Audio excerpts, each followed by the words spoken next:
everybody. I wanted to take a few minutes to share 3 keys that we can take away from Nehemiah.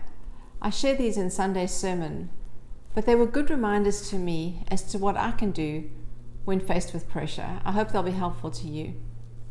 If you're fighting a battle right now, I trust that these will encourage you and remind you again of the Lord's greatness. In Nehemiah 4:7, we see the enemy trying to bring confusion and failure. He wants to stop Nehemiah from rebuilding the walls of Jerusalem.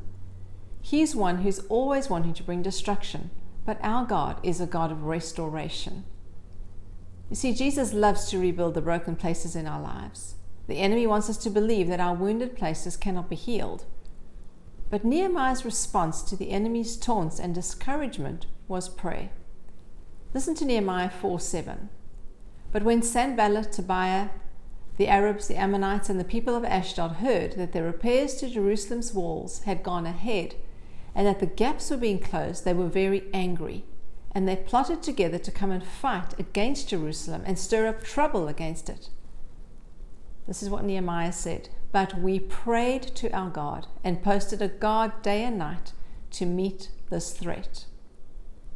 Nehemiah 4:14 says, after I looked things over, I stood up and said to the nobles, the officials, and the rest of the people, don't be afraid of them. Remember the Lord, who is great and awesome. Fight for your families, your sons, your daughters, your wives, and your homes. Nehemiah told his men not to be afraid, but to remember the Lord, who is great and awesome. Deuteronomy 7:21 says, do not be terrified by them, for the Lord your God is among you. He is great and awesome God.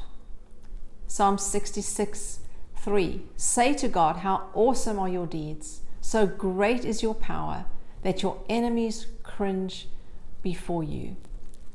That is such a great reminder to us, just to declare how awesome is our God, how great is his power. You see, one of the enemy's greatest tactics is to discourage and bring fear of failure. But I want to encourage you to be like Nehemiah. Don't entertain his discouragement.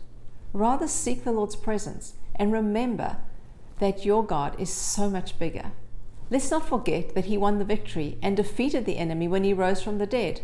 And now we sit at his right hand, and his victory is our victory. So let's follow in Nehemiah's steps. Let's declare that our God is great and awesome. Next time the enemy puts pressure on you and wants you to believe that you're a failure, remind him that you are seated at the right hand of the King of Kings and Lord of Lords. You see, ours is to partner with God to see restoration and the rebuilding of what has been broken. We are called and positioned to live with victorious mindsets, and when we do, we will be those who declare victories both in our own lives and in the lives of others. God bless and have a great weekend.